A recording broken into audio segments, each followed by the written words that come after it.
Bapak Ibu, asbabun nuzul itu apa ya? Ada yang bisa memberikan komentar? Silakan. Raise hand ya. Diklik itu yang angkat tangannya itu. Kalau mau berpendapat. Silakan. Apa yang dimaksud dengan asbabun nuzul yang bisa Bapak Ibu ketahui tentang asbabun nuzul? Pernah dengar kata asbabun nuzul Bapak Ibu? Nah, Pernah ya? Kira-kira? Pernah. Ya, silakan. Siapa yang mau berpendapat? Asbabun nuzul itu apa? Sebab-sebab diturunkan Al-Quran. Sebab diturunkannya Al-Quran. Kira-kira kalau tanpa sebab Al-Qurannya akan batal turun gitu? Nah, Gimana? Asbabun nuzul itu jadi gimana? Kita mendefinisikan dan memaknai atau memahami Turunnya ayat Al-Quran melalui sebuah peristiwa, Pak. Iya, turunnya Al-Quran melalui sebuah peristiwa. Oke, berarti peristiwa menjadi penyebab Al-Quran turun gitu? Iya, Pak. Ya, seandainya peristiwanya nggak ada, gimana? Al-Qurannya batal turun. Ya, nanti lagi turunnya, Pak. Nanti lagi, kapan-kapan. Oke. Iya, nanti kita lihat ya, sebenarnya asbabun nuzul itu apa? Apakah asbabun nuzul menjadi faktor penentu turunnya ayat Al-Quran atau bagaimana? Nanti kita lihat. Kemudian kedua, hikmah atau pengetahuan apa yang bisa kita raih ya.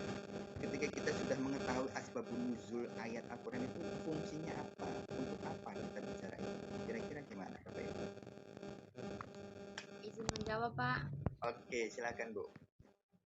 Karena asbabun nuzul itu adalah salah satu ilmu yang harus dipelajari bagi seseorang yang ingin menafsirkan Al-Quran.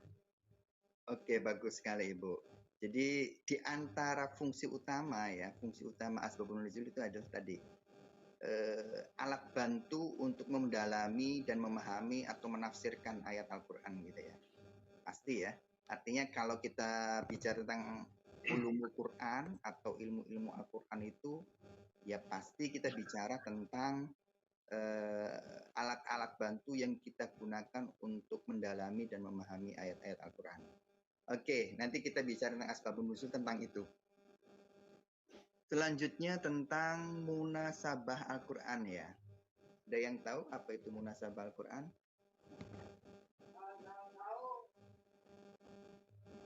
Pernah dengar munasabah Al-Quran?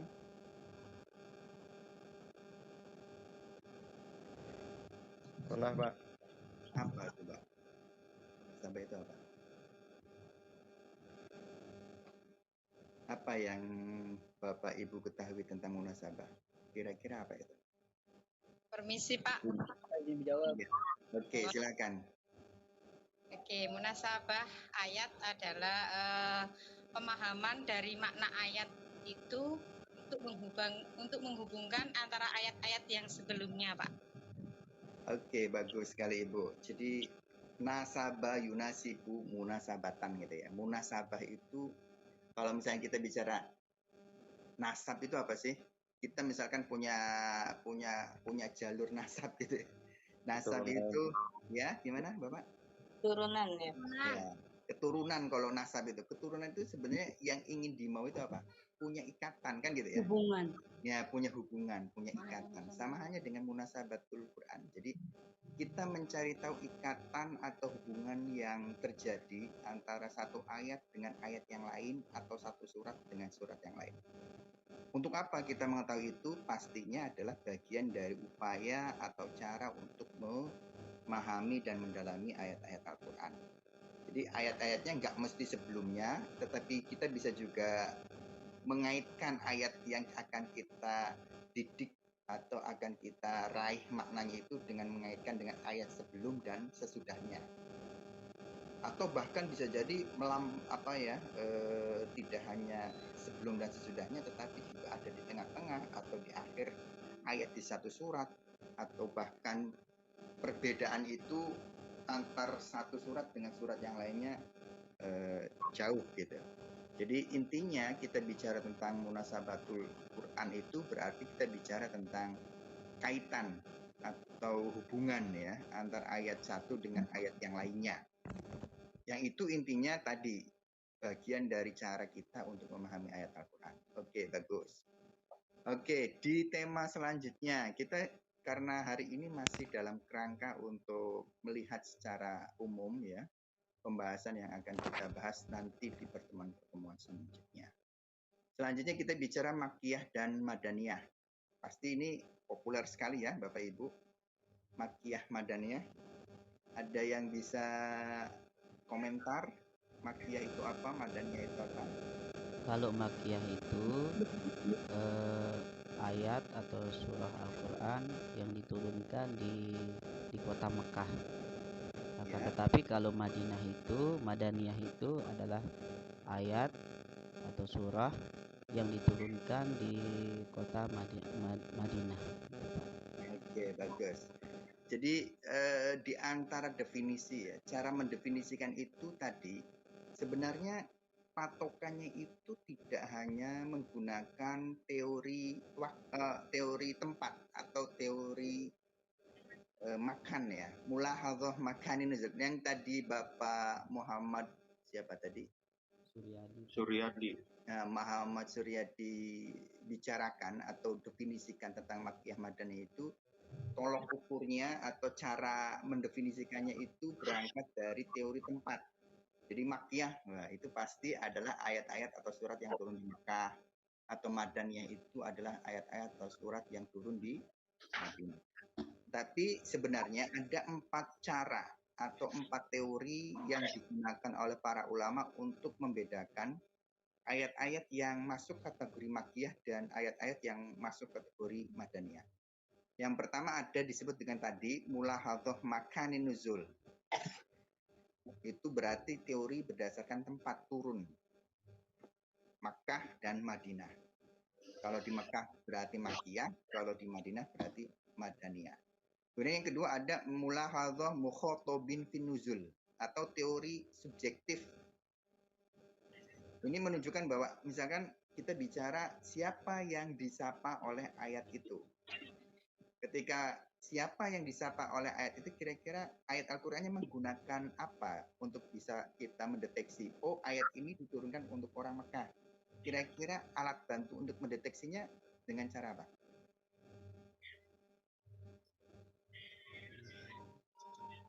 Ada yang tahu Bapak Ibu? Kalau misalkan oh ayat ini diturunkan untuk orang Mekah, maka penandanya itu apa? Penandanya ayat itu menggunakan apa? Ayatnya mungkin bisa misalnya contohnya Ya. Pak? Gimana? Ya ayyuhal muhajirun begitu. Ya muhajirun nggak ada di ayat Al-Quran. Nggak ada ya. Oh maaf Pak, cuma pendapat aja gitu. Kan orang-orang yang hijrah gitu, maksudnya orang Mekah yang hijrah ke Madinah begitu, kirain gitu Pak, mohon maaf. Ya bukan ya, kalau ya ayyuhal muhajirun nggak ada di ayat Al-Quran. Kita bicara tentang ayat Al-Quran yang kita baca itu kira-kira penanda yang digunakan. Kalau dari ya ayyuhannya betul, artinya ya ayyuhan nas. Oke, bagus. Oke, tadi Ibu yang membaca ya ayyuhan nas, kira-kira argumentasinya apa Bu? Atau alasannya apa? Mengapa ayat Makkiyah itu menggunakan ya ayyuhan nas? Mungkin karena berlaku untuk semuanya Pak, belum. Oke, kalau Madinahnya berarti apa? Kalau Ya ayyuhalladzina amanu.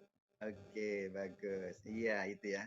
Itu di antara contoh ya, di antara contoh ayat yang bisa dijadikan penanda untuk membedakan mana Makkiyah, mana Madaniyah, yaitu dengan ada harfun nida. Harfun nida itu huruf panggilan atau kata panggilan, ya ayyuha. Nah, ya ayyuha itu ada ya ayyuha. Kalau di dalam Al-Quran ada ya ayyuhan nas, ada ya ayyuhalladzina amanu, kemudian ya bani Adam misalkan. Nah, kalau ya ayyuhan nas seringkali menjadi penanda terhadap ayat-ayat atau surat masuk dalam kategori Makkiyah. Oleh ulama Ahlul Quran mengatakan mengapa menggunakan ya ayyuhan nas? Asumsinya, kita bicara asumsi ya. Asumsinya adalah pada saat itu orang-orang Mekah masih banyak yang belum beriman. Jadi semua dipanggil. Ya, semuanya dipanggil. Sedangkan Madinah menggunakan ya ayyuhalladzina amanu, asumsinya karena orang-orang Madinah sudah banyak yang beriman atau memasuki agama Islam. Itu menurut pandangan mayoritas ulama seperti itu. Meskipun ini juga ada kelemahannya. Nanti kita bahas ketika bicara tentang Makkiyah dan Madaniyah. Kemudian teori yang ketiga disebut mulahadhah ma tadammanati surah atau teori isi, content analysis gitu ya. Jadi content analysis itu gimana? Ayat Makkiyah itu kira-kira isinya apa? Madaniyah itu isinya apa? Gitu. Itu cara mengelompokkan Makkiyah dan Madaniyah. Kira-kira menurut Bapak Ibu, Makkiyah itu biasanya berisi tentang apa? Oh, saya Pak. Ya, silakan Pak Alfiandi. Gimana Pak Al? Ciri-cirinya kayak diawali oleh atau didominasi oleh ayat-ayat yang pendek, Pak. Dan didominasi dengan pembahasan masalah-masalah akidah. Oke, bagus. Kalau yang Madaniyahnya apa? Kalau Madaniyah ayatnya didominasi dengan ayat-ayat yang panjang-panjang, lalu mengandung kayak uraian tentang perdebatan dengan ahli kitab gitu, Pak. Lalu mengandung sindiran-sindiran terhadap kaum munafik. Oke, bagus. Jadi kita bicara kalau misalnya kita ingin membedakan Makkiyah Madaniyah dari segi isi, seperti yang tadi sudah dicontohkan oleh Pak Alfiandi ya. Jadi di antaranya misalkan bahwa surat-surat atau ayat Makkiyah yang masuk ke kategori Makkiyah itu kandungannya atau isinya bicara tentang akidah. Ya, akidah itu keesaan Allah ya, keimanan kita kepada Allah. Misalkan seperti itu. Ayat-ayat yang dalam Makkiyah itu biasanya pendek-pendek cirinya. Madaniyah, komponen ayat-ayat yang ada di dalam surat Madaniyah itu. Dan komponen ayatnya juga banyak, biasanya seperti itu, biasanya. Nah, kemudian di antara isinya, di ayat Madaniyah itu tadi, misalkan bicara tentang kisah-kisah para nabi, kemudian bicara tentang ahlul kitab, atau bicara tentang muamalah ya, dan ibadah. Sudah bicara tentang muamalah dan ibadah. Nah, ini pendeteksi ya, cara membedakan antara Makkiyah dan Madaniyah dari sudut konten analisis atau dari isinya. Mulahadhah ma tadammanat surah atau teori konten analisis. Itu yang ketiga. Nah, yang keempat disebut dengan mulahadhah zamanin nuzul. Teori waktu. Kira-kira apa ini Bapak Ibu? Kalau misalnya kita ingin membedakan Makkiyah Madaniyah dari sudut pandang waktu atau zaman, kira-kira bagaimana cara membedakannya? Silakan. Ini Pak, kalau Madaniyah itu diturunkan setelah hijrah. Kalau Makkiyah sebelum hijrah. Oke, bagus. Jadi tonggaknya itu hijrahnya Nabi ya. Titik pembedanya itu hijrahnya Nabi. Kalau yang Makkiyah itu pra-hijrah atau qoblal hijrah. Sedangkan yang Madaniyah itu ba'dal hijrah ya. Ba'dal hijrah. Jadi penandanya itu dipisah dengan waktunya adalah hijrahnya Nabi. Nah, sebenarnya kalau misalkan dari 4 teori ini, para ulama mayoritas lebih menggunakan yang teori zamanin nuzul. Jadi kalau ayat Makkiyah atau surat Makkiyah itu adalah ayat-ayat atau surat yang turun sebelum Nabi hijrah. Nah, kalau yang Madaniyah itu adalah ayat-ayat atau surat yang turun setelah Nabi hijrah. Kira-kira menurut Bapak Ibu, dari 4 teori ini masing-masing pastinya ya, ada kelemahan dan kelebihannya gitu ya. Nah, nanti akan kita cek masing-masing ya, apa sih kelemahan dan kelebihan masing-masing dari teori-teori yang digunakan untuk memisahkan Makkiyah dan Madaniyah. Kalau misalnya kita bicara Makkiyah Madaniyah, keinginannya sebenarnya apa sih? Yang paling pokok ya, ketika kita belajar tentang Makkiyah Madaniyah itu kira-kira keinginannya apa? Kenapa kok pengen tahu ada Makkiyah dan Madaniyah? Kira-kira bagaimana Bapak Ibu?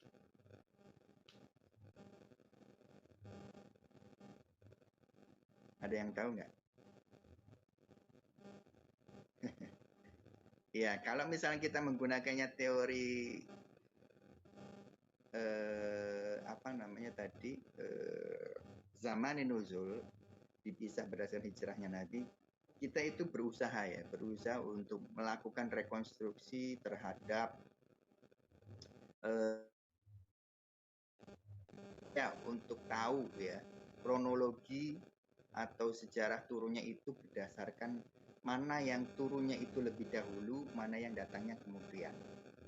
Karena bagaimana? Karena yang kita baca di mushaf, bahwa mushaf itu kemudian kita baca dan kita lihat surat atau ayat yang pertamanya itu surat apa Bapak Ibu? Di mushaf Anda. Surat apa yang diletakkan di awal sekali di mushaf Al-Quran? Al-Fatihah. Bagus. Iya, Al-Fatihah kan. Sedangkan pengetahuan kita, yang kita tahu ayat pertama yang turun dan diterima oleh Nabi surat apa? Surah Iya. Iya, surat Al-Alaq ya.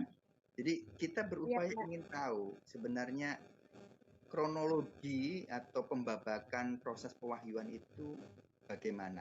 Nah, ini dengan cara Makkiyah Madaniyah yang menggunakan teori zaman nuzul itu. Nah, ini bagian dari cara kita ya untuk mengetahui, karena tata peletakan atau tartib surat-surat di dalam mushaf itu ada dua jenis. Yang pertama disebut dengan tartib mushafi, tata peletakan ayat dan surat itu sebagaimana yang kita baca di dalam mushaf gitu.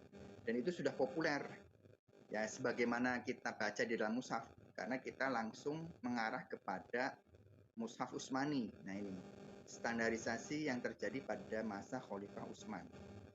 Nah, sedangkan tartib yang kedua disebut dengan tartib nuzuli atau tata peletakan ayat dan surat berdasarkan periode pewahyuannya. Jadi ayat apa yang turun pertama kali diterima oleh Nabi sampai turun yang paling akhir. Nah, kalau yang tertib nuzul itu sulit untuk mendeteksinya. Artinya bagaimana? Kita tidak bisa tahu ya, ada nggak nih mushaf yang beredar sampai sekarang yang bisa menunjukkan tata peletakan ayat-ayat dan suratnya itu sesuai periode penurunan wahyu yang diterima oleh Nabi. Sulit ya. Tetapi ini bagian dari istihad biasanya, istihad untuk mengetahui mana yang datangnya itu lebih dahulu, kemudian mana yang datangnya itu lebih belakangan. Nah, ini kita bicara nanti tentang Makkiyah dan Madaniyah. Oke, tema selanjutnya yaitu muhkam mutasyabih ya. Muhkam mutasyabih. Kira-kira apa Bapak Ibu? Pernah dengar? Ya, Pak. Ya, gimana Pak? Kalau ayat yang muhkam itu ayat-ayatnya sudah qat'i dan sudah jelas penjelasan. Ya, terus? Lebih perlu ayat belum jelas atau perlu pentakwilan atau perlu ijtihad untuk memahami, untuk mendapatkan hasil dari tujuan ayat tersebut. Oke, bagus ya. Jadi kalau secara sederhananya muhkam, hakama itu terang ya, jelas. Jadi apa yang terbaca secara tekstual itu langsung bisa kita pahami. Tetapi kalau yang mutasyabih, syabbaha itu samar, masih belum jelas, maka perlu untuk didalami lagi kandungan yang ada di dalam ayat-ayat Al-Quran itu. Nah, kalau misalkan kita bicara mutasyabih, kalau yang muhkam kan sudah jelas, yang mutasyabih itu ada beberapa tingkatnya. Ada kemutasyabihatan atau kesamaran itu di tingkat lafadznya. Lafadznya nggak jelas. Ketika kemudian kita bicara tentang lafadznya yang belum jelas, maka kita tidak bisa mengatakan ukurannya kita sekarang ya. Ketidakjelasan lafadz itu ukurannya pada saat ayat Al-Quran diturunkan. Karena kalau sekarang ya mudah mencari kamus gitu ya. Atau kalau sekarang kita bicara tentang terjemah sudah ada, tetapi sebenarnya kemutasyabihatan lafaz itu ya kalau misalkan di luar orang Arab pasti mutasyabih semua ya. Kalau di luar orang Arab ya. Tapi kita bicara tentang saat itu. Saat itu pada saat Al-Quran diturunkan ada ayat atau ada lafaz yang masih belum jelas. Semisal begini, wa fakihatau wa abba di surat itu ya. Wa fakihatau wa abba mata Allakum wa li an'amikum. Kata abba itu apa kira-kira menurut Bapak Ibu maknanya?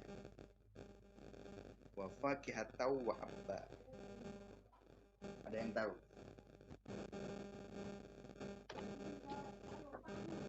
Fakihah apa kalau fakihah itu? Buah. Iya, buah-buahan ya. Kalau abbanya apa, Bu?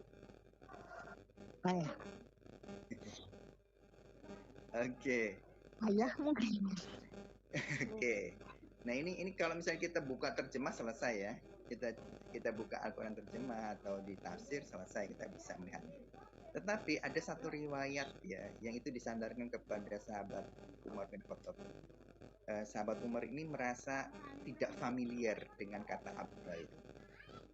Familiar artinya kata itu mungkin bisa jadi jarang digunakan. Sehingga Umar mempertanyakan kata abba itu apa ya. Nah ini, jadi ada yang namanya mutasyabih di level lafadznya gitu. Kemudian yang kedua, ada mutasyabih di level atau di tingkat maknanya. Lafadznya sudah jelas, lafadznya ya, orang-orang sudah pada tahu gitu penggunaannya, tetapi maknanya itu masih butuh didalami lagi ya ini. Contohnya apa kira-kira?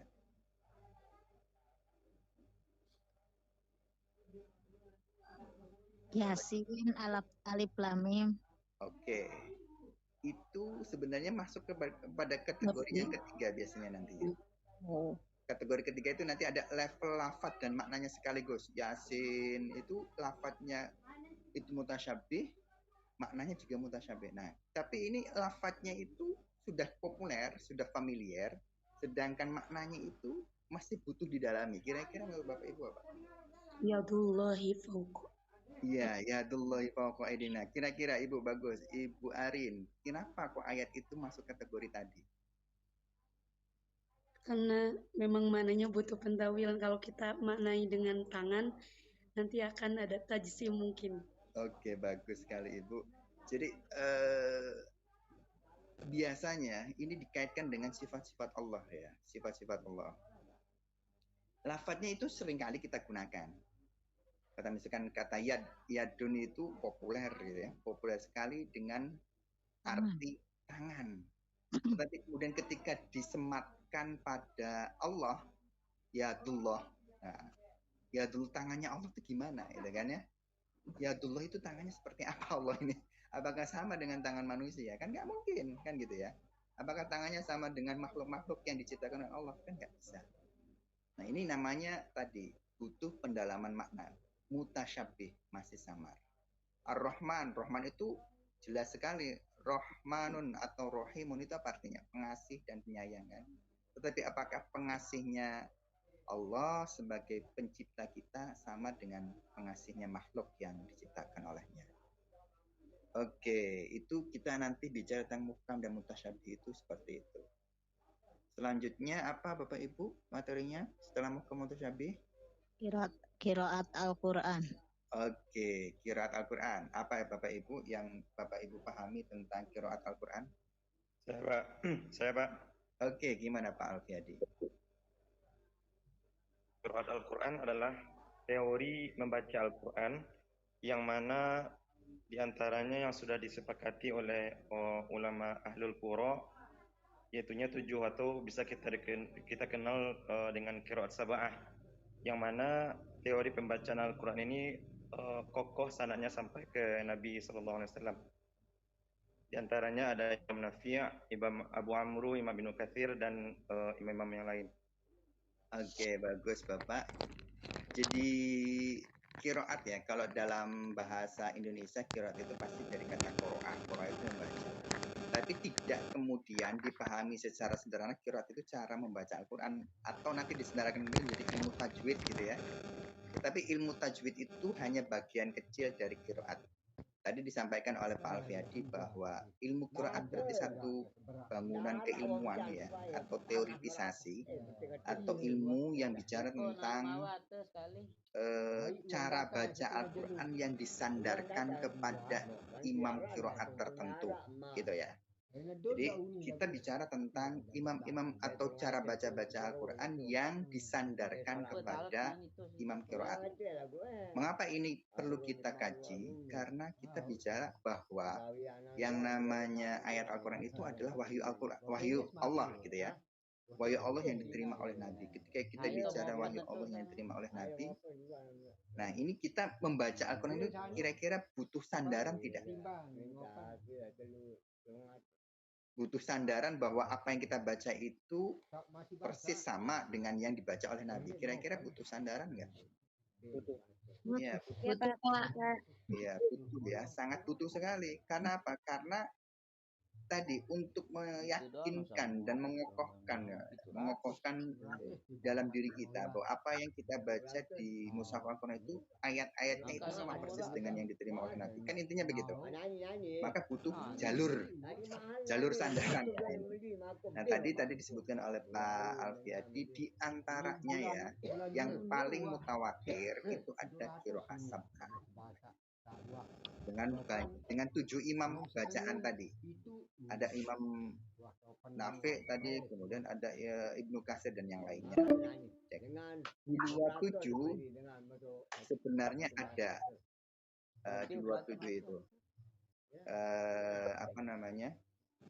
Ada qiraat 10 dan ada qiraat 14. Nah, yang paling mutawatir biasanya itu disandarkan kepada Imam 7 tadi. Ya, qiraat sab'ah tadi. Kalau misalkan di Indonesia mayoritas mengikuti yang mana, Bapak Ibu ada yang tahu? Imamnya siapa? Imam Asim, Pak. Siapa? Imam Asim. Dari Hafiz. dari siapa? Ah iya, Imam Hafiz dari Imam Asim ya. Iya, Imam Asim. Imam Hafiz dari Imam Asim ya. Oke, bagus. Ini ada notifikasi panggilan akan berakhir dalam 15 menit. Gimana nih Bapak Ibu? Tolong disiapkan untuk 15 menit kemudian ininya ya, barangkali mati dulu. Ya nanti ke mic-nya. Dilanjutkan ya Bapak. kita habisin dulu Oke. sampai 4 menit. Iya, kita habiskan dulu. Bagus. Oke, terima kasih. Ya, itu nanti kita bicara tentang qiraat. Jadi qiraat itu ada yang mutawatir, ada yang ghairu mutawatir nantinya itu. Atau di luar mutawatir. Bahkan sampai ke qiraat yang maudhu atau mardud ya. Nah, ini kita harus hati-hati ketika belajar tentang cara baca Al-Quran. Oke, selanjutnya ada apa Bapak Ibu? Iya, Jaz. Ya, Al-Quran. Ijaz itu apa Bapak Ibu? Melemahkan. Iya, melemahkan. Oke, ijazah betul, melemahkan. Melemahkan kira-kira dalam artian apa itu?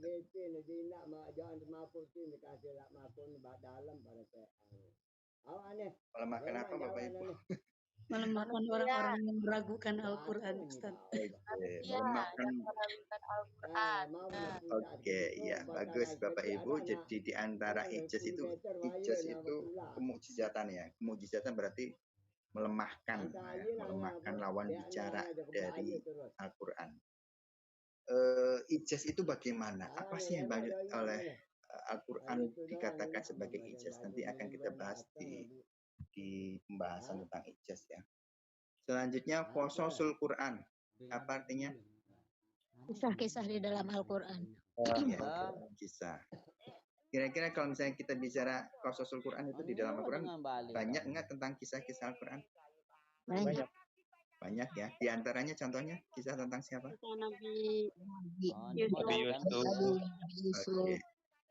Nah, kira-kira kalau misalnya kisah-kisah kaum sebelumnya kan gitu ya. Kira-kira kalau misalkan kita bicara tentang kisah itu sebenarnya apakah Nabi mengalami langsung orang-orang yang dikisahkan di dalam Quran itu? Tidak.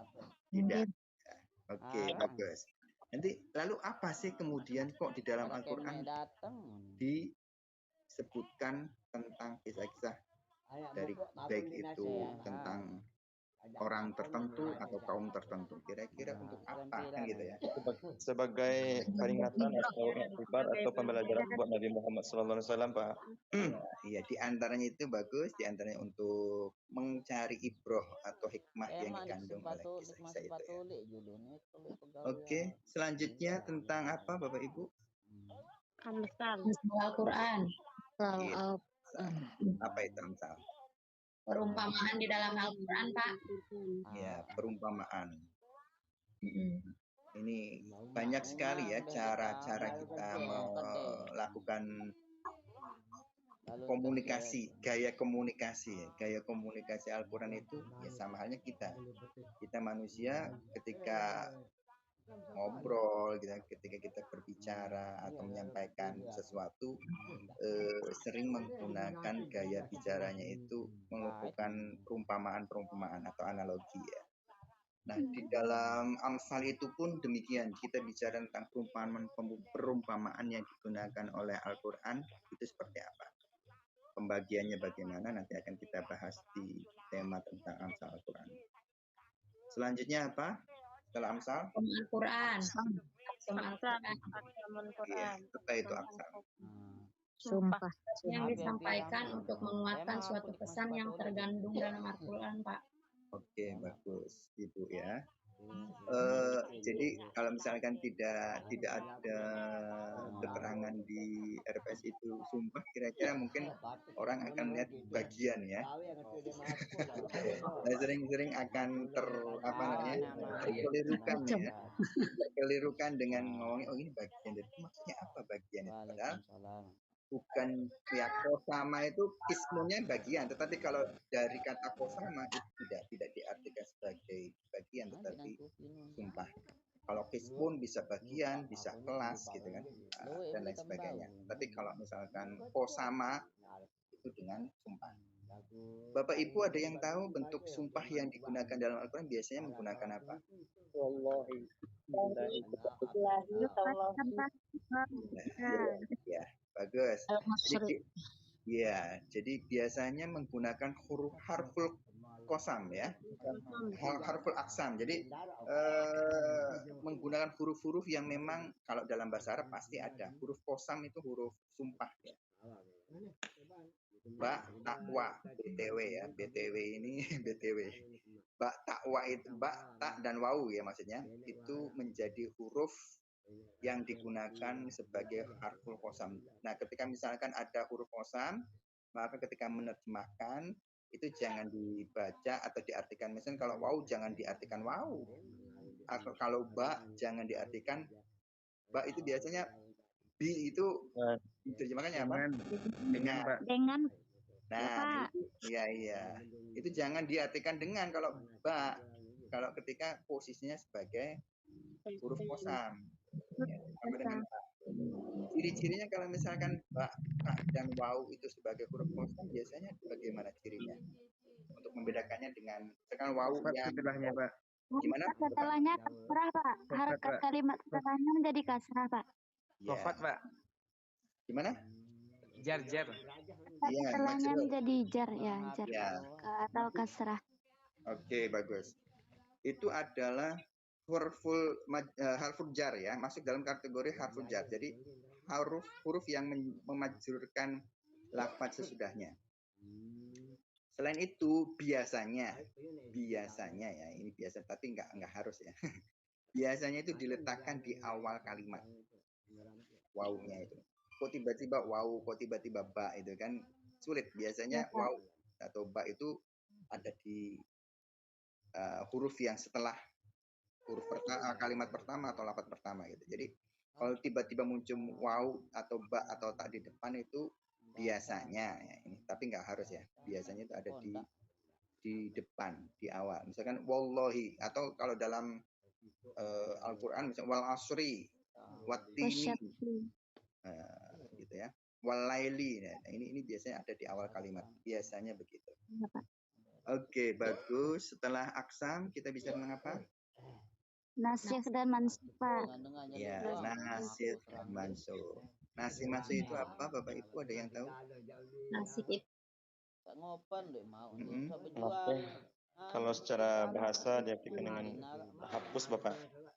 Oke, Kalau mansukhnya dari isim maf'ulnya itu yang dihapuskan. oke, bagus. Jadi ada nasikh. Kalau nasikh itu pasti isim Isi fa'al. isim fa'il, bukan isim fa'al ya, isim fa'il. Bawang itu Kalau fa'il itu subjek ya, siapa Iya, yang Pak. menghapusnya? Nasikh ya. nah, dia ganti Kalau Iya, mansukh Pak. itu jadi isim maf'ul atau objek ya. Apanya yang dihapus atau ayat yang dihapusnya. Nah, ini persoalan yang cukup rumit sebenarnya di nasikh mansukh itu ada beberapa jenis ya. Ada yang naskhut tilawah wa baqa'u hukmihi. Maksudnya apa? Ada yang tahu? Naskhut tilawah wa baqa'u hukmihi. Kira-kira apa itu? Bacaan tinggal menetapkan dengan hukumnya. Ya, jadi naskhut tilawah jadi bacaannya sudah nggak ada. Kita membaca Al-Quran ayatnya udah nggak ada. Tetapi kok hukumnya tetap? Nah, ini bingung nggak kira-kira menurut Anda? Kita Iya, hukumnya Pak. masih berlaku, tetapi ayat Al-Qurannya nggak ada. Itu gimana? Ini contoh ya, contoh di antara pembagian dari nasikh mansukh. Atau ada naskhut hukmi wa baqu tilawati. Hukumnya sudah nggak bisa diberlakukan lagi, tetapi bacaannya masih kita lihat. Ini kalau ini wajar ya. Bacaannya masih bisa kita baca, tetapi hukumnya tidak bisa diberlakukan. Karena ada hukum baru gitu ya, ada hukum baru yang menggantikan hukum sebelumnya. Bisa dipahami Bapak Ibu? Bisa. Oke, atau yang dua-duanya, ada naskhut tilawah wa hukmi sekaligus ya, ma'an. Jadi antara hukum dan bacaannya nggak ada lagi. Tapi kita diberitahu bahwa sebenarnya ada gitu. Ayat Al-Quran yang tentang ini, bacaannya begini, ya ini agak membingungkan. Tetapi nggak apa-apa, ini bagian dari cara kita mengetahui ada nasikh mansukh di dalam Al-Quran. Dan sebenarnya posisi nasikh mansukh juga di kalangan para ulama ada perbedaan pendapat. Ada ulama yang menyetujui proses nasikh mansukh, ada yang menolak nasikh mansukh. Nanti akan kita diskusikan ketika kita bicara tentang nasikh mansukh. Dan yang terakhir nanti kita bicara tentang apa Bapak Ibu? Tafsir, takwil, dan Iya, tafsir, takwil, dan terjemah. Atau sebenarnya kalau yang paling rendah levelnya, bukan rendah levelnya, paling awal dilakukan. Ini kan 3 istilah teknis itu bagian dari cara kita mengetahui dan memahami kandungan Al-Quran ya. Nah, level pertamanya atau tingkat pertamanya atau cara pembuka pertama itu dengan terjemah. Apa terjemah itu? Arti terjemah. arti. Iya, mengartikan ya, menerjemahkan. Sebenarnya yang dilakukan ketika mengartikan itu apa sih? Secara teknis ketika kita memaknai ya, mengartikan maknanya sama saja. Kira-kira memahami itu sudah levelnya di dalam ya. Kalau yang terjemah berarti kalau mengartikan itu maksudnya apa? Mengartikan ayat demi ayat. Mengartikan, menerjemahkan. Oke. Jadi kalau menerjemahkan atau mengartikan itu sebenarnya dalam langkah teknis itu mengalih bahasakan. Dialih bahasakan gitu ya. Dari satu bahasa ke bahasa yang lain. Nah, dalam konteks Al-Quran itu menggunakan bahasa apa Bapak Ibu? bahasa Arab. Nah, kemudian dialih bahasakan, ya, dialih bahasakan, diartikan tadi ya. Ini dialih bahasakan menjadi bahasa yang kita inginkan, gitu ya. Misalkan dalam bahasa Indonesia atau ada bahasa Jawa atau yang Sunda menggunakan bahasa Sunda. Kalau yang di Makassar mungkin ada bahasa Bugis dan lain sebagainya bisa jadi ya. Itu namanya tarjamah atau mengalih bahasakan. Nah, tarjamah itu hanya berupaya membahasakan dengan bahasa sesuai kata-kata yang digunakan. Nah, apakah kita cukup ketika ingin memahami Al-Quran dengan terjemah? Enggak ya. Jangan merasa cukup dengan mengetahui arti perkata. Bukan berarti tidak penting, penting, tetapi kemudian jangan berhenti pada terjemah sebagai cara kita memahami Al-Quran. Tapi lanjutkan dengan tafsir dan takwil.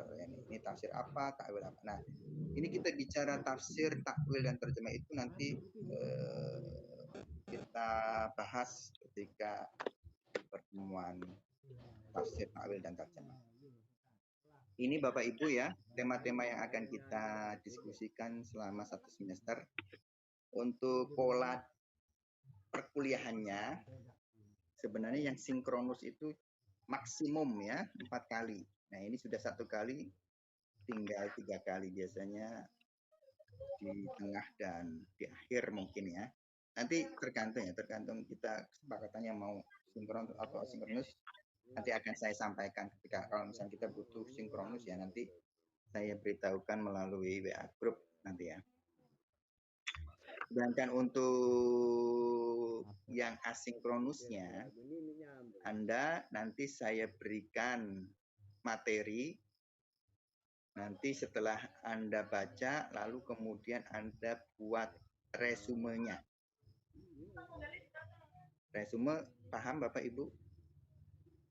Rangkuman. Ya, Paham, Pak. ringkasan ya, ringkasan. Kesimpulan, Pak.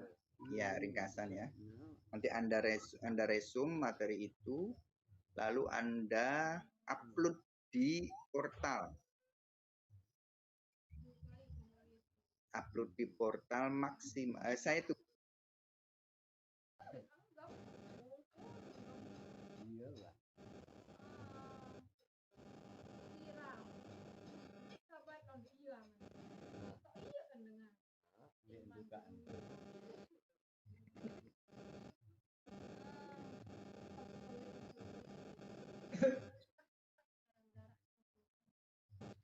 Dendait.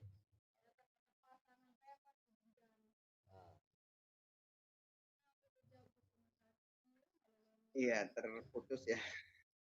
Karena kalau pakai yang gratisan tuh begini. Masih mending kita dikasih fasilitas gratis ya. Oke. Apa namanya? Nanti saya minta Anda membuat resumnya ya. Resum dari materi yang saya berikan atau Anda bisa mencari secara mandiri apa namanya? Materi tersebut sesuai dengan tema nantinya kan. Nanti setiap pekannya saya membuat tugas di portal yang nanti Anda upload sesuai dengan kamar tugasnya. Jangan sampai keliru ya. Ini saya contohkan misalkan nanti ini sudah saya buka portalnya dulu ya.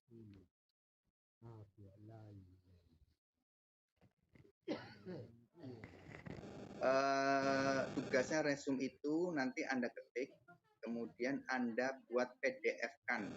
Jadi di Word dulu, jangan langsung Anda di portal ya, karena portal itu nanti terbatas oleh waktu. Kalau misalnya Anda tinggal, nanti biasanya nanti akan tertutup sendiri. Jadi Anda ketik dulu di komputer atau di laptop, nanti Anda simpan dalam bentuk PDF. Setelah di PDF kan, pastikan bahwa tidak melebihi 2 mega ininya, ukurannya. Nah, nanti kalau misalkan sudah diketik dan di PDF-kan, nanti baru diunggah ke portal. Ini saya contohkan nanti dulu, sebentar.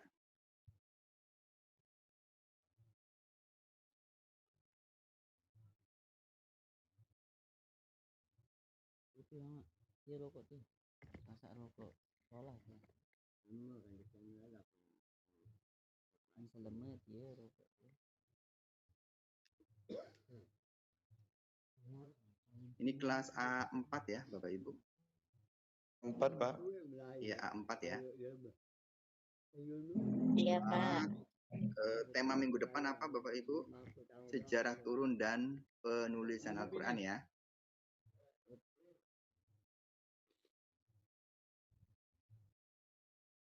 Bentar, saya siapkan dulu, nanti biar mudah Bapak Ibu ngomongnya. Kira warna apa nih?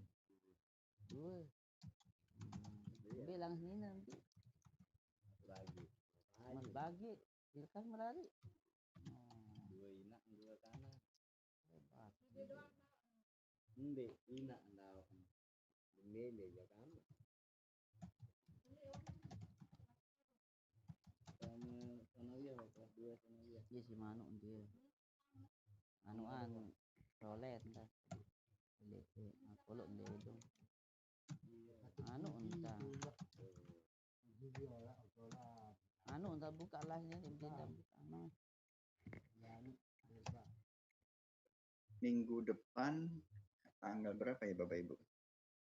15. Iya betul Pak, 15. Hai. Rumah. Ini saya contohkan dulu saja ya, biar kelihatan nanti saya rubah tanggalnya. Nah, sekarang Bapak Ibu bisa sambil membuka portal belum? Ini portal saya dengan portal Ibu tampilannya akan berbeda, bisa jadi sebagai antara pengampu mata kuliah dengan mahasiswa. Bisa dibuka Bapak Ibu portalnya, sudah ada tugas belum di... Sudah Pak, sudah Pak. Nah itu ya. Nanti Bapak Ibu ketika sudah melakukan resumnya diketik, kemudian dibuat PDF. Nah, PDF-nya diunggah ke bagian tugas itu ya Bapak Ibu. Sudah ada kolom untuk mengunggahkan atau mengupload tugas? Sudah Pak, sudah. Oke, nanti saya rubah. Nanti pada hari H-nya, karena bisa jadi minggu depan saya tidak sinkronus tapi asinkronus. Nanti Anda pada jam pelajaran atau jam mata kuliah, nanti saya akan mengupload materi, nanti bisa Bapak Ibu buka atau Bapak Ibu cari. Nanti saat itu Anda melakukan membaca mandiri. Setelah membaca Anda membuat resumnya. Jadi kalau misalkan Anda merasa kurang dari materi yang saya baca, Anda bisa mencari materi lain dari misalkan jurnal atau kitab ulumul Quran lainnya gitu ya. Boleh. Nanti setelah Anda baca, Anda buat ringkasan, setelah diringkas Anda upload di situ. Gitu ya Bapak Ibu. Bisa dipahami? Ya, Pak. Bisa Bapak. Nanti proses perkuliahan kita untuk tugas dan ujian-ujian semuanya melalui portal akademik ini. Sampai sini ada pertanyaan, silahkan Bapak Ibu. Baik Pak, ada pertanyaan Pak. Ya silakan Pak. Tentang masalah resume tadi Pak. Apakah wajib diketik atau boleh dengan tulisan tangan lalu di PDF kan? Boleh. Jadi kalau misalkan Anda repot dengan tulisan ketik, bisa ditulis tangan, harapannya ya. Harapannya nanti tulisan tangannya yang bisa dibaca orang lain juga ya, jangan bisa dibaca sendiri. Jadi ditulis tangan bisa, tetapi nanti di PDF-kan ya. Tidak bisa tulis tangan dimasukkan ke komputer kan nggak bisa ya. Jadi Anda foto. Sekarang itu mudah sekali. Anda foto menggunakan aplikasi misalkan Cam Scanner atau File Scanner yang nanti disimpan dalam bentuk PDF. Tapi lagi-lagi nanti jangan lupa maksimum ukurannya 2 mega. Nanti kalau melebihi 2 mega, nah ini apa namanya akan tidak bisa terupload karena aplikasinya terbatas ini ya. Kalau misalnya lebih dari 2 mega nggak akan bisa masuk. Ini apa namanya tolong diperhatikan. Kemudian yang kedua batas waktunya. Misalkan ya ini hari Minggu, Anda kan kuliah dari jam 7:30 sampai 9:30 kalau nggak salah ya. Nah itu ada waktu membaca dan waktu menulis. Nah dari 2 jam itu saya memberikan toleransi batas maksimal untuk mengupload tugas Anda 3 hari cukup ya Bapak Ibu? Cukup kan? Sampai berarti minggu kalau bisa ditambah Bapak dengan 3 hari. 3 hari itu sudah banyak. Cuma meresum banyak. Apa namanya sekitar 2-3 halaman itu saya kira 3 hari cukup ya. Jadi misalkan ini Minggu, Senin, Selasa, Rabu jam 23.59 WIB. Malam Kamis ya, kurang 1 menit berubah ya. di hari Kamis misalkan. Jadi jam 23.59 saya setting, nanti jangan sampai tidak mengumpulkan. Kalau sudah di luar 23.59 hari Rabu, nanti Anda nggak bisa upload tugasnya. Dan saya anggap tidak ada tugas yang bisa masuk. Nanti Anda terkurangi karena proses penilaiannya itu selain dari kehadiran, kemudian tugas yang masuk dan ujian-ujian, baik UTS ataupun UAS. Gitu ya Bapak Ibu, ada pertanyaan lagi? Silakan tentang materi ataupun teknis perkuliahan kita. Untuk daftar hadir ya, untuk hari ini ada yang nggak hadir nggak? Untuk selanjutnya nanti tolong selanjutnya daftar hadirnya. Yang pertama Anda buat grup kelas sendiri, tapi di luar grup kelas ilmu Al-Quran punya Anda grup sendiri. Jadi Anda absennya di situ ya, jangan absen di grup kelas kita, jangan absen di grup mata kuliah ilmu Al-Quran. Nanti satu-satu masukin, nanti lama ya.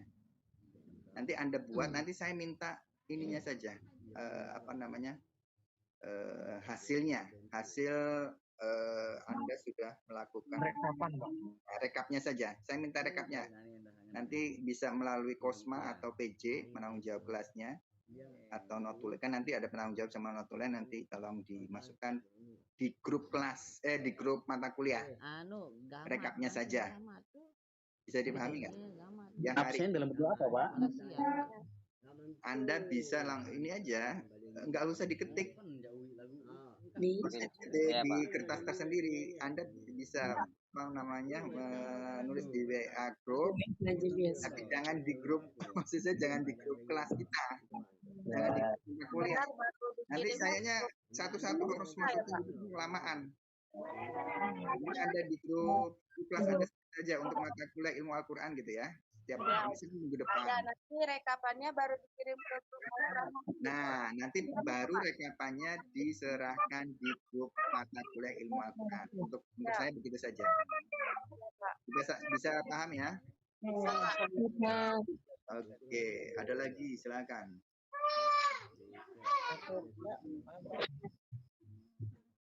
Iya, gimana? Nanti untuk sinkronos, apakah mesti harus disediakan atau Bapak sendiri ada menyediakan Zoom-nya gitu, Google-nya? Nanti kalau proses sinkronus, silakan dari Bapak Ibu menyediakan ya. Kalau saya enggak tidak ada, dari lembaga pun tidak menyediakan, silakan upayakan oleh kelas ya, bisa melalui Kosma atau yang lainnya untuk sinkronus ya. Baik Pak, terima kasih Pak. Oke. Yang lain? Pak, izin tanya tentang materi Pak. Ya, gimana Bapak? Kalau ada saudara-saudara kita dari non-muslim bertanya Pak kan, kalian bilang kitab kami berubah-ubah. Lalu apa bedanya dengan kitab kalian yang ada nasih mansuknya? Itu jawabannya bagaimana Pak? Terima kasih Pak. Oke. Ya, ini menjadi PR besar ya, PR besar di kalangan kita ya. Yang pertama yang harus kita sadari bahwa di dalam setiap agama itu pasti ada truth claim. Truth claim itu klaim kebenaran gitu ya.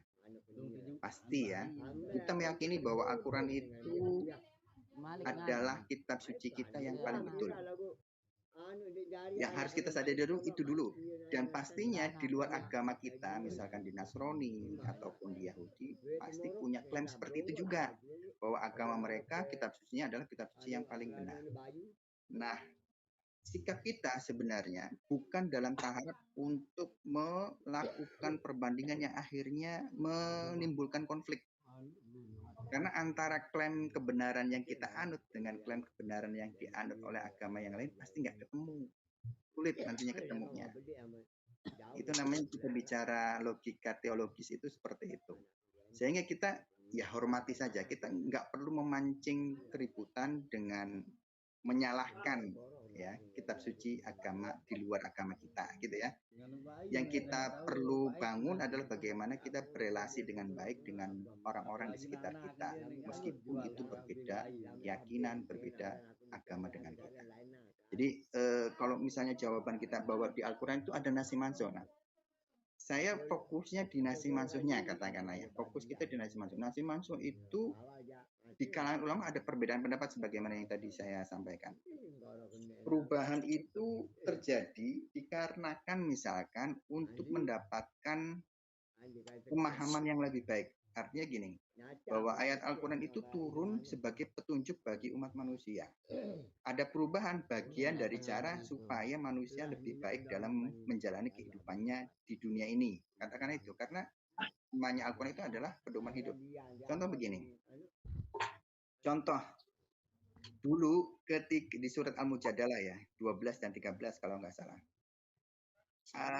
Di era sahabat ada ayat Al-Quran yang menyebutkan bahwa sebelum para sahabat itu menghadap kepada Nabi atau mereka ingin sowan kepada Nabi untuk melakukan di antaranya misalkan konsultasi keagamaan, maka sebelum menghadap Nabi itu para sahabat dulunya itu wajib mengeluarkan sedekah. Pengen ketemu Nabi saja harus mengeluarkan sedekah dulu pada saat Nabi. Nah ini kan timbul reaksi. Ini sahabat merasa keberatan, kok kenapa pengen ketemu Nabi saja harus mengeluarkan sedekah. Lalu turunlah ayat selanjutnya, gitu, yang merespon kegelisahan para sahabat ini dengan berubahnya. Oh, kalau pengen ketemu Nabi nggak harus untuk mengeluarkan sedekah. Nah ini kan ada hikmah yang tersembunyi di situ sebenarnya. Awalnya sebenarnya sedekah itu bukan untuk Nabi, tapi diberikan kepada orang lain yang membutuhkan. Yang namanya sedekah begitu. Nabi kan nggak menerima sedekah, nggak menerima zakat, gitu ya. Bahwa sedekah atau zakat itu dikeluarkan untuk membantu yang lain yang butuh bantuan. Nah, tetapi merasa berat, akhirnya dihilangkan ketentuan itu. Nah, ini namanya diantaranya perubahan hukum untuk merespon masyarakat Arab saat itu, di antaranya. Yang ini bisa kita ambil hikmahnya hingga saat ini. Kemudian yang kedua, misalkan proses pengharaman hukum khamr, pengharaman homer ya. Yang awalnya homer itu boleh, kemudian kok nggak boleh.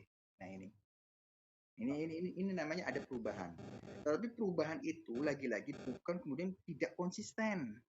Bukan berarti ada inkonsistensi di dalam tapi bagian dari cara memberikan pemahaman kepada masyarakat, kepada umat manusia agar bisa menjalani kehidupan yang baik gitu.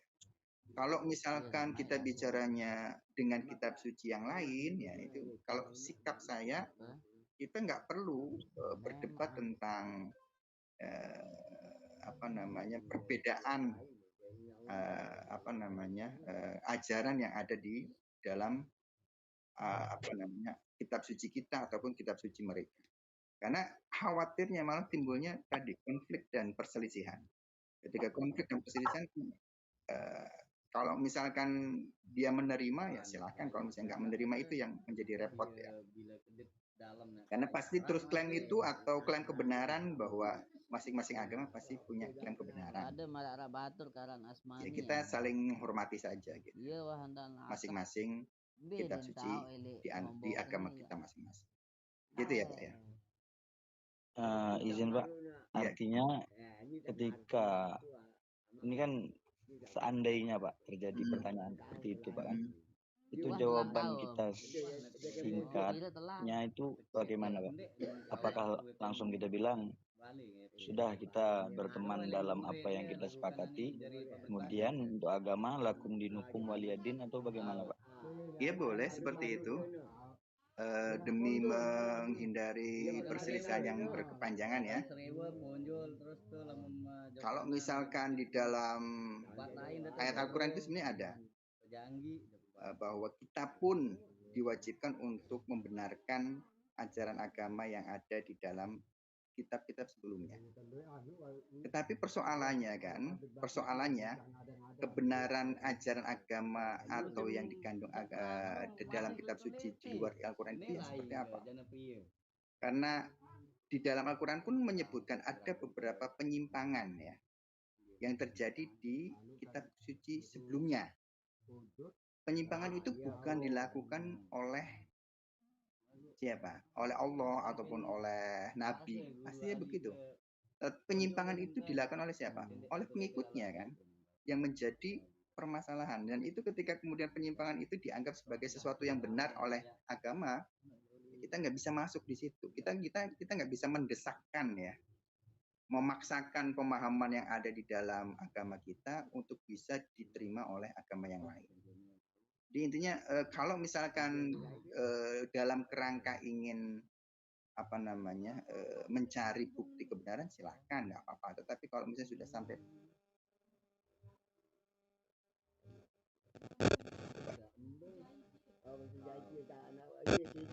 gitu ya Pak ya. Pak, terima kasih banyak Pak. Ada yang lain? Ya, silakan. Kalau nggak ada saya absen dulu. Oh iya, silakan. Saya izin bertanya Pak. Gimana? Izin bertanya Pak. Saya pernah membaca Pak ya, artinya Al-Quran itu bisa disebut kalamullah ya Pak ya. Iya. Sedangkan saya juga pernah membaca artikel tentang ketauhidan atau tentang filsafat bahwasanya kalamullah itu tidak berbentuk, tidak berlafaz, tidak berhuruf dan lain sebagainya Pak ya. Artinya yang jadi pertanyaan saya, apa yang sekarang diedarkan Al-Quran itu yang berbentuk itu Pak, yang kita baca yang sekarang sehari-hari Pak, itu adalah kalamullah. Itu yang pertanyaan pertama Pak ya. Yang kedua, kalau seandainya kalamullah itu kan kalam itu kan atau perkataan itu kan harus direspon secara tidak langsung ya Pak ya. Lalu bagaimana kita merespon dari Al-Quran tersebut sebagai manusia ya Pak ya. Itu aja sih Pak. Terima kasih Pak. Sebentar, respon itu maksudnya gimana? Direspon seperti apa maksudnya?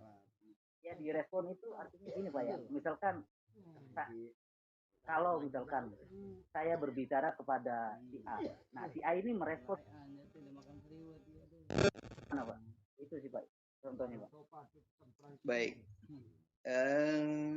ini perdebatan teologis ya. Ini perdebatan teologis itu perdebatan kalam, nggak apa-apa sebagai pengetahuan bagi yang lain juga ya, yang mungkin bisa jadi belum pernah mendengar ya, bahwa perdebatan teologis itu sudah sangat lama sekali terjadi terkait dengan Al-Quran. Di antaranya bahwa kalam Allah itu bila harfin wala sautin gitu ya. Nggak ada hurufnya, nggak ada suaranya, ya kan? Yang kita nggak masa menyamakan tadi tajsim ya, menyamakan kalam Allah kok dengan kalamnya manusia kan nggak mungkin.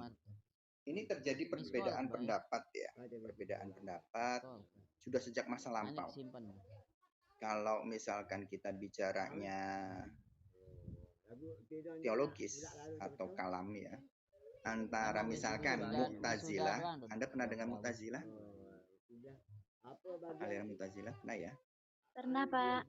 Ya, yang rasionalis dengan pemahaman Ahlus Sunnah, misalkan Asy'ariyah yang tidak seperti Mu'tazilah. Kalau Mu'tazilah